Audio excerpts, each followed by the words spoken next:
ڕێز و سڵاو بۆیەوە بینەرانی خۆشەویستی تەلەڤیزیۆنی کۆمەڵە. بە یارمەتی هاوڕێیانی یاوکار ماتومەتەوە خزمەتتان بۆ پێشکەشکردنی گەشتی هەواڵەکانی ئەمڕۆی شەممە. سەرەتا سەردێڕی چەند هەواڵ. کاردانەوەی دادخوازان و چالاکانی سیاسی دژ بە حکمی ئەعدامی پەخشان عەزیزی. دەست بەسەرکردنی 8 شارۆمەندی دیکە لە سەرپولی زەها و کرماشان. گواستنەوەی سروە و پەیمان شیری بۆ زیندانەکانی بۆکان و ورمێ. ناڕوونی چارەنووسی ئەکبەر باقری بەندکراوی سیاسی پێشووی خەڵکی کرماشان. بێبەشبوونی 10,000 کرێکاری بیناسازی پارێزگای ورمێ لە بیمە. ڕێپێوانی خەڵکی مێرسین دژ بە داگیرکردنی شارەداریاک دنیس. چوونە سەرەوەی ڕێژەی پێوەری فەلاکەت لە ئێران. خۆپێشاندانی ئێرانیانی ئازادیخوازی دانمارک دژ بە کۆماری ئیسلامی و ناڕەزایەتی کرێکارانی شارەداری لە ئەزمیر و کادری دەرمان لە تورکیا.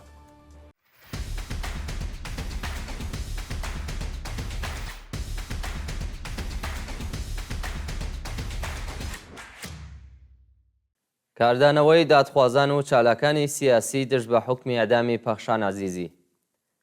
ڕۆژی هەینی 21 بەفرانبار دایکانی دادخوازی کوردستان عوسمان ئیسماعیلی چالاکی کرێکاری شاری سەقز، زەردەشت ئەحمەدی ڕاغب بەندکراوی سیاسی، ئەمجەد ئەمینی باوکی دادخوازی ژینا ئەمینی، گەوهەر عشقی دایکی نەمر سەتار بەهەشتی و لەیلا حەسەنزادە چالاکی خوێندکاری لە چەندین پەیامی جیاجیادا خوازیاری هەڵوەشاندنەوەی سزای سێدارەی پەخشان عەزیزی بوون. بە پێی ویدیۆانەی لە تۆڕە کۆمەڵایەتیەکان بڵاوکراوەتەوە دایکانی دادخوازی هەر یەک لە گیانبەختکردووان میلاد معروفی، ئەمجەد عینایەتی، شەهریار محەممەدی، هیوا جانجان، ئیبراهیم شەریفی فەر، هەژار مام خوسرەوی، نێدا منبەری ئەندامی دادخوازی بنەماڵەی پەیمان منبەری، دایکی کەیوان دەروێشی برینداری شۆڕشی ژینا، ئەمجەد ئەمینی باوکی هەمیشە زیندوو ژینا ئەمینی، دایکانی محەممەد حەسەنزادە، ئیسا بیگلەری و یەحیا ڕەحیمی، عوسمان ئیسماعیلی چالاکی کرێکاری شاری سەقز، لەیلا حەسەنزادە چالاکی خوێندکاری، زەردەشت ئەحمەدی ڕاغب بەندکراوی سیاسی، گەوهەر عشقی دایکی سەتار بەهەشتی و بێهنام ئیبراهیمزادە چالاکی کرێکاری لە پەیامەکانیاندا. وێڕای مەحکومکردنی حکمی ئەعدام خوازیاری هەڵوەشاندنەوەی سزای سێدارەی وریشە مرادی و پەخشان عەزیزی بوون. دادخوازانی ئێران ڕایەنگەیاند هێشتا بکوژان و تاوانبارانی شۆڕشی ژینا مەحاکەمە نەکراون. ڕژیمی جەنایەتکاری ئیسلامی بۆ چاوترسێنکردنی خەڵکی ناڕازی ئێران دەیەوێت کەسانێک کە تەنیا خزمەتیان بە مرۆڤایەتی و کۆمەلگا کردووە لە سێدارە بدات. دەست بەسەرکردنی 8 شارۆمەندی دیکە لە سەرپۆلی زەها و کرماشان. لە دوو ڕۆژی ڕابردوودا 8 شارۆمەندی دیکە لە شارەکانی سەرپۆل و زەها و کرماشان لەلایەن هێزەکانی حکوومەتەوە دەست بەسەر کراون. بە پێی زانیاریەکان ئیتلاعاتی سپای کرماشان 3 کەسی بە ناوەکانی ئارمین مورادی، محەممەد عەزیزی و محەممەد یوسفی لە یەکێک لە شەقامەکانی ئەو شارە ڕەفاندووە و لە سەرپۆلی زەها 5 هاوڵاتی بە ناوەکانی یوسف ئەلیاسی، یوسف نەیریزی، کۆمار نادری، حامد ئیلیاسی و عومەر بابایی لەلایەن ئیدارەی ئیتلاعاتەوە دەست بەسەر و بۆ شوێنێکی نادیار ڕاگوێزراون. گواستنەوەی سروە و پەیمان شیری بۆ زیندانەکانی بۆکان و ورمێ. لە ڕۆژانی ڕابردوودا دوو خوشکوبرا بە ناوەکانی سروە و پەیمان شیری خەڵکی گوندی تەرەغەی سەر بە شاری بۆکان بە مەبەستی تێپەڕکردنی ماوەی بەندکرانیان دەست بەسەر و ڕەوانەی زیندانەکانی ورمێ و بۆکان کراون. سروەی تەمەن 22 ساڵ و پەیمانی تەمەن 19 ساڵ ڕۆژی 4 ڕازبەری ئەم ساڵ لەلایەن هێزەکانی حکوومەتەوە دەست بەسەر کراون. ئەو دوو هاوڵاتیە لەلایەن دەستگای قەزای ڕەژیمەوە بە هاوکاری لەگەڵ یەکێک لە حیزبەنەیارەکانی ڕەژیم تۆمەتبار و سروە بە 8 مانگ و پەیمان بە 6 مانگ زیندانی تەعزیری مەحکوم کرا. ناڕوونی چارەنووسی ئەکبەر باقری بەندکراوی سیاسی پێشووی خەڵکی کرماشان. ئەکبەر باقری هونەرمەند و بەندکراوی سیاسی پێشووی خەڵکی کرماشان ڕۆژی 20 خەزەڵوەری 1403 هەتاوی دەست بەسەر و لەو کاتەوە چارەنووسی بە ناڕوونی ماوەتەوە. بە پێی زانیاریەکان ئەکبەر باقری لە شاری تاران لەلایەن هێزامنیەکانەوە دەست بەسەر و ڕەوانەی بەندی 209 ئەمنیەتی زیندانی ئێڤین کراوە. لە ماوەی دوومانگی ڕابردوودا بنەماڵەی و بەندکراوە سیاسیە چەند جار سەردانی ناوەندە ئەمنیەتی و قەزایەکانی ڕژیمیان کردووە، بەڵام هیچ زانیاریەکیان لەسەر هۆکاری دەست بە سەرکرانی دەست نەکەوت. بێبەشبوونی 10,000 کرێکاری بیناسازی پارێزگای ورمێ لە بیمە. بە پێی ئامارەکان 10,000 کرێکاری شاغەڵڵا بەشی ساختمانسازی پارێزگای ورمێ لە بیمەی دەرمانی بێبەشن و بەڵێنەکانی دەوڵەت بۆ پێدانی بیمە هێشتا جێبەجێ نەکراوە. بە وتەی کرێکارانی ناڕازی، بەرپرسانی ئۆستانی و کشوەری پێشتر باڵێنیاندا بوو کە کێشەی بیمەی دەرمانی کرێکارانی پارێزگای ورمێ چارەسەر بکەن، بەڵام نەکێشەکەیان چارەسەر نەکردووە، بەڵکو بیمەی تەئەمین ئیجتماعی 1200 کرێکاریشیان بڕیوە. ساڵانە دەیان کرێکاری ساختمانی دەبنە قوربانی ڕووداوەکانی کار و بەشێکیان یانیان بۆ دابینکردنی پارویەگنان بەختەکەن و ژمارەیەکی زۆریان بریندار و خانەنشین دەبن. نەبوونی بیمە گوشارێکی زۆری خستۆتە سەرشانی کرێکارانی ساختمانی و بنەماڵەکانیان بۆ بوونەوە زۆربەی کرێکاران و خێزانەکانیان ناتوانن سەردانەی ناوەندە دەرمانیەکان بکەن. ڕێپێوانی خەڵکی مێرسین دژ بە داگیرکردنی شارەداری ئاکدەنیس. شەوی هەینی 21 بەفرامبار دانیشتوانی شارۆچکەی ئاکدەنیس لە پارێزگای مێرسینی باکووری کوردستان دژ بە داگیرکردنی شارەوانی ئەو شارە و دەست بە سەرکردنی شارەدارانی هەڵبژێردراوی خەڵک ڕژانە سەر شەقام و دژ بە دەوڵەتی تورکیا دروشمیان بەرز کردەوە. ڕۆژی ڕابردوو پۆلیسی تورکیا هێرشی کردە سەر شارەوانی ئاکدەنیس و هاوسەرۆکەکانی شارەداری ئەو شارەی دەست بەسەر و لە جێگای ئەوان قەیومی داناوە. هەڵسوکەوتی پۆلیسی تورکیا ناڕەزایەتی خەڵکی لێکەوتەوە و ناڕازیان لەگەڵ هێزەکانی پۆلیس بەشەڕ هاتن. شەوی هەینی هەزاران شارۆمەندی خەڵکی ئاکدەنیس ڕژانە سەر شەقام و دژ بە دەوڵەتی فاشیستی تورکیا دروشمیان بەرز کردەوە. لە هەواڵێکی دیکەدا چالاکانی سیاسی و مەدەنی شاری ڕۆحا بۆ پشتیوانی لە خەڵکی ئاکدەنیس کۆبوونەوەی ناڕەزایەتیان بەڕێوە بردووە و خوازیاری کۆتایی هێنان بە سیاسەتی سەرکوت بوون. داخرانی 20 ئۆستانی ئێران بەهۆی قەیرانی وزە.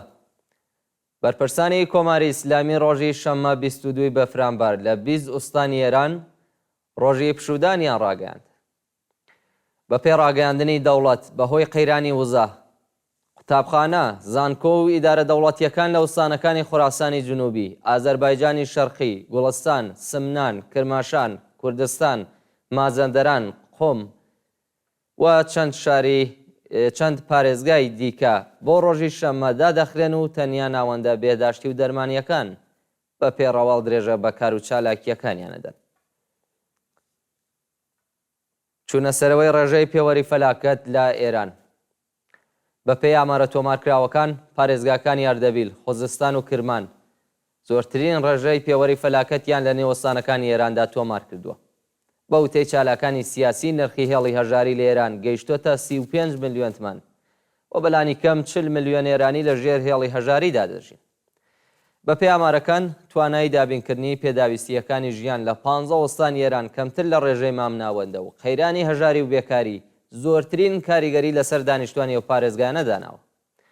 بۆ نمونە پارێزگای ئەردەبیل زۆرترین ڕێژەی بێکاری و هەڵاوسانی تۆمار کردووە و ئۆستانەکانی خۆزستان و کرمان لە پلەکانی دیکە و ڕێزبەندیەدان. دەست بەسەرکردنی 10 شارۆمەندی دیکە لە ئەهواز. لە ڕۆژانی ڕابردوودا 10 شارۆمەندی دیکەی خەڵکی ئەهواز لەلایەن ناوەندە ئەمنیەتیەکان و دەست بەسەر کراون. ناسناوی ئەو دەکەسە بریتیە لە محەممەد و عەبدولمالک حەیدەری، محەممەد سیڵاوی، عەلی و خەلیل خزرجی، محەممەد مەروانی، یونس غەروباری، عەلی عەموری، ڕەزا شەموسی و ڕەزا زوهەیری. شایانی باسە کە بەڕفاندنی و دەها وڵاتی عەرەبە ڕێژەی دەست بە سەرکراوانی پارێزگای خوزستان و ئەهواز گەیشتۆتە 49 کەس. سەپاندنی سزای زیندان بەسەر ئەحمەد درەخشان لە کەرەج. ئەحمەد درەخشان نووسەر و معلمی خەڵکی کەرەج لەلایەن دادگای انقلابەوە بە 1 ساڵ زیندانی تەعزیری مەحکوم کراوە. بە پێی زانیاریەکان دادگای انقلابی کەرەج ئەحمەد درەخشانی بە تۆمەتەکانی تەبلیغ دژی نظام و پڕۆپاگەندە دژی ڕژیم لە تۆڕە کۆمەڵایەتیەکان بە 1 ساڵ زیندانی تەعزیری، 2 ساڵ قەدەغەی چوونە دەرەوە لە وڵات، 2 ساڵ قەدەغەی چالاکی لە گروپ و حیزبی سیاسی، 2 ساڵ دوورخرانەوە لە کار و بێبەشبوون لە خزمەتگوزاریە دەوڵەتیەکان محکوم کردووە. کوژرانی 2 شارۆمەندی بەلوچ بە تەقەی هێزەکانی ڕژیم. ڕۆژەی پێنجشەممە 20 بەفرامبار 2 شارۆمەندی بەلوچ بە ناوەکانی ئەمیر مەحموودی سەنجەرانی و حسێن سارانی ڕاد بە تەقەی ڕاستەوخۆی سەرکوتگەرانی کۆماری ئیسلامی لە شارستانی نێهبەندان گیانیان بەخت کرد. بە پێی راپۆرتی حاڵوەش هێزەکانی فەراجا لە نزیک یەکێک لە بازگەکانی شارستانی نێهبەندان بۆسەیان بۆ سوختبەران داناوە و کاتێک ئۆتۆمبیلی ئەو 2 شارۆمەندە بەو ڕێگایدا تێپەڕیوە بێ ئاگادارکردنەوەی پێشوەخت دراوەتە بەر دەستڕێژی گولە. لە ئەنجامی ئەو هێرشەدا ئەمیر مەحموودی سەنجەرانی تەمەن 30 ساڵ و حسێن سارانی ڕاد تەمەن 30 ساڵ گیانیان لەدەستدا. خۆپێشاندانی ئێرانیانی ئازادیخوازی دانمارک دژ بە کۆماری ئیسلامی. ڕۆژی هەینی 21 بەفرامبار کۆمەڵێک لە ئێرانیانی ئازادیخوازی دانیشتووی وڵاتی دانمارک لە ناڕەزایەتی بە سەپاندنی سزای سێدارە بە سەربەندکراوانی سیاسی کۆبوونەوە و دژ بە کۆماری ئیسلامی دروشمیان بەرز کردوێتەوە. بە پێوی دوانەی لە تۆڕە کۆمەڵایەتیەکان بڵاوکراوەتەوە ئێرانیانی ئازادیخواز بە کۆبوونەوە لە بەردەم وەزارەتی دەرەوەی دانمارک لە شاری کۆپێنهاگ سەپاندنی سزای سێداریان بەسەر پەخشان عەزیزی، وریشە مرادی و چەند بەندکراوی دیکە بە توندی شەرمەزار کرد و خوازیاری هەڵوەشاندنەوەی حوکمی ئەدام بوو. بەشداربووان ڕوو لە بەرپرسانی ئەمنیەتی و قەزای ڕژیم ڕایان گەیاندووە دوور نییە ئەو ڕۆژەی هەمووتان بە تۆمەتی جەنایەت دژی مرۆڤایەتی مەحاکمە و زیندانی بکرێن.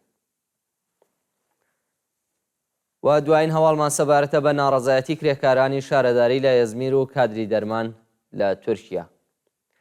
ماوەی چەند ڕۆژە کە کرێکارانی شارەداری ئێزمیر دژ بە کەمی حەقدەست و کادری دەرمانی نەخۆشخانەکانی تورکیا دژ بە قازانجپەرستی لە سیستمی بێداشت و دەرمان مانیان گرتووە. بە پێی راپۆرتەکان کرێکارانی شارەداری ئێزمیر لە دوایین کۆبوونەوەیاندا ڕایگەاندووە کە ئەگەر حەقدەستەکانیان بە پێی ڕێژەی هەڵاوسان زیاد نەکرێت سیستمی میترۆ، ئۆتۆبۆسڕانی، تراموا و کاروباری ئیداری لە کارەخەن.